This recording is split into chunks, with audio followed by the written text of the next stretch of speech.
बदलापूर बनावट एन्काउंटर प्रकरणामध्ये एसआयटीला का दिलं नाही? मुंबई हायकोर्टाचे महाराष्ट्र पोलिसांवर ताशेरे हा हायकोर्टाचा अवमान असल्याचं म्हणत कोर्टाकडून संताप व्यक्त.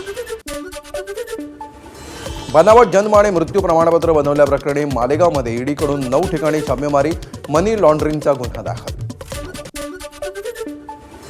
स्वाभिमानी शेतकरी संघटनेची वस्त्रोद्योग मंत्री संजय सावकारे यांना दाखवले काळे झेंडे. शेतकऱ्यांना संपूर्ण कर्जमाफी द्या या मागणीसाठी कोल्हापूरच्या हातकणंगलेजवळ दाखवले काळे झेंडे. सांगलीच्या खानापूर तालुक्यातील बेणापूरच्या विवेक शिंदेंची IPS पदाला गवसणी. ग्रामस्थांनी फटाक्यांची आतषबाजी करत काढली विवेकची मिरवणूक.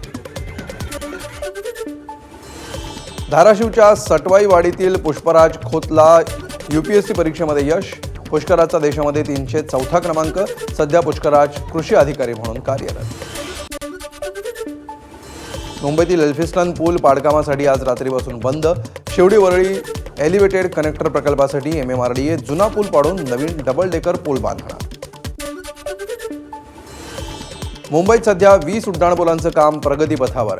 यामध्ये कर्नाक, सायन आणि बेलासिस या मोठ्या पुलांचा समावेश. पावसाळा तोंडावर आल्यामुळे ही कामं निर्धारित वेळेत पूर्ण करण्याचं महापालिकेसमोर आव्हान.